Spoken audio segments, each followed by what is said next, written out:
Hello students, welcome to Vikas English academy.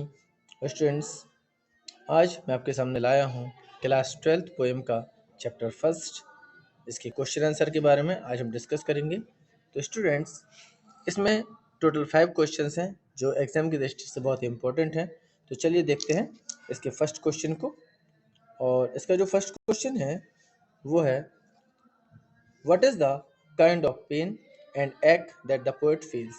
इसका means है कि जो हमारे पोएट हैं वो किस तरीके से दर्द से गुजर रही हैं। तो इसका आंसर है, the poet here poetess is deeply attached to her mother who is pretty aged, weak and pale. She is troubled to think that the old mom might depart in her absence. तो यहाँ पे बताया गया है कि जो poet हैं वो बहुत ही अटैच्ड है अपनी मदर से। उनकी मदर जो है बहुत ही बूढ़ी हो चुकी हैं, कमज़ोर हैं, उदास हैं, और उन्हें ये कहीं चिंता सता रही है, ये डर है कि उनके डिपार्ट में यानी कि उनके जाने के बाद उनकी अनुपस्थिति में उनका मदर को क्या होगा। Okay okay, come to the next question.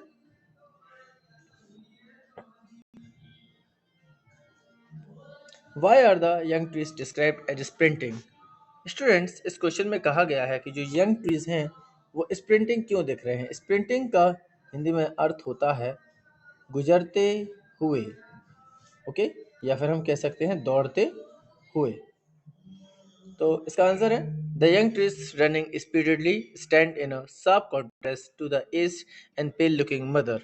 यानी जो यंग ट्रीज हैं वो स्पिरिटेडली यानी कि जोश से भरे हुए हैं, ठीक है, नई ऊर्जा से भरे हुए हैं, और वो aged and pale looking mother की ओर इंगित कर रहे हैं कि कोई चीज़ है, यानी कि जिस अवस्था में हम होते हैं ना, एक होती है हमारी वृद्धावस्था और एक होता है हमारी युवावस्था। तो युवावस्था में हम सबके अंदर जोश होता है और वृद्धावस्था में हम सब कमजोर हो जाते हैं।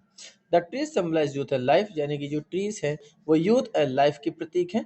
और where is the old mother shaping towards the grave, जो हमारी बूढ़ी मदर हैं वो किसकी ओर संकेत हो रहे हैं, टूवर्ड्स द ग्रेव। ग्रेव का मतलब यहाँ पे ये होता है कि एक कब्र होती है, यानी कि जिस तरीके से हम जिस बूढ़े हो जाते होते आते हैं तो हम कमजोर होते चले जाते हैं। Okay, come to the next question. Why has the poet brought in the image of the merry children spilling out of their homes? Students, इसका मीनिंग है कि जो हमारे कवि हैं उन्होंने मैरी चिल्ड्रन यानी होता है जो बच्चे खुश हैं, उनके बारे में क्या छवि प्रस्तुत की है जो अपने घर से निकल रहे हैं। तो यहाँ पर हमने देखा था पोएम में कि जब पोएट और उनकी मदर जा रहे थे तो उन्हें बीच में कुछ बच्चे मिले थे और जो खेलते हुए घरों से बाहर निकल रहे थे, ठीक है। तो यहाँ पर हम कहेंगे, the little children are full of life, hope and cheerfulness. जो ये बच्चे हैं ये पूरी तरीके से फुल ऑफ लाइफ है, आशा है, और चीरफुलनेस प्रसन्न है, ठीक है। They have just begun life and have a long way to go. और उन्होंने अपना अपना जीवन शुरू किया है और उन्हें बहुत दूर तक जाना है। The old and weak mother of the poetess however is fast losing hold of life.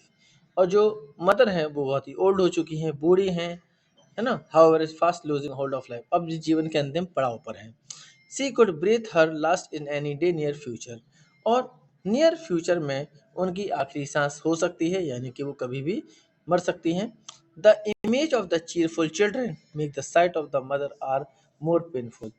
और ये जो बच्चे हैं, ये जो बच्चे खुश हैं, हैप्पी हैं, ये चिल्ड्रन वो चीज़ दिखा रहे हैं कि देखिए एक हमारी अवस्था होती है जिस प्रकार हमें जोश होता है और हमारी जीवन अच्छा होता है, और एक तरफ बहुत ही पेनफुल दर्द होता है, ठीक है, वो अवस्था हमारी वृद्धावस्था होती है।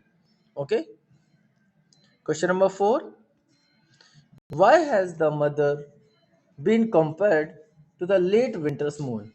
ये भी स्टूडेंट बहुत ही इंपॉर्टेंट क्वेश्चन है और कई बार एग्जाम में पूछा गया है कि जो मदर की चेहरा है उसकी तुलना लेट विंटर मून से क्यों की गई है। तो स्टूडेंट्स, लेट विंटर मून का मतलब होता है कि ऐसा चंद्रमा जिसमें जिसकी जो छवि है धुंधली पड़ जाती है। जैसे सर्दियों में हम देखते हैं कि जो चंद्रमा होता है बहुत ही धुंधला पड़ जाता है, और उसी प्रकार बुढ़ापे में हमारा चेहरा भी धुंधला पड़ जाता है। अब देखिए आंसर समझते हैं। The old mother is pale and cheerless, यानी कि जो मदर हैं वो उदास हैं, चीयरलेस हैं। The moon is also in late winters loses its shine or brightness, so she has been compared to the late winter's moon. और जो चंद्रमा होता है वो भी विंटर में कैसा हो जाता है फ्रेंड्स, वो भी विंटर में अपनी शाइनिंग खो देता है, अपनी चमक खो देता है। इसीलिए चेहरे की तुलना लेट विंटर मून से की गई है। चलिए अब बढ़ते हैं नेक्स्ट क्वेश्चन की तरफ। ये question number 5, why do the parting words of the poet in her smile signify.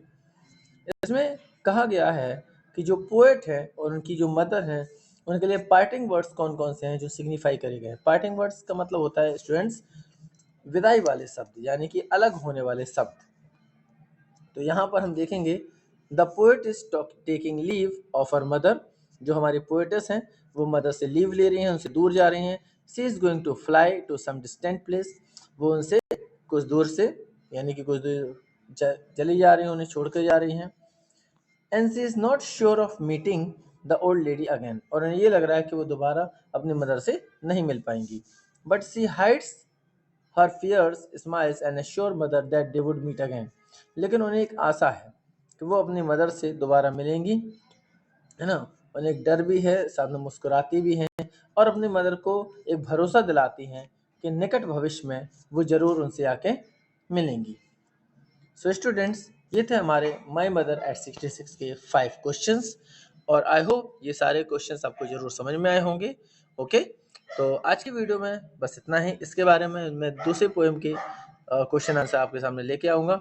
तब तक के लिए थैंक यू।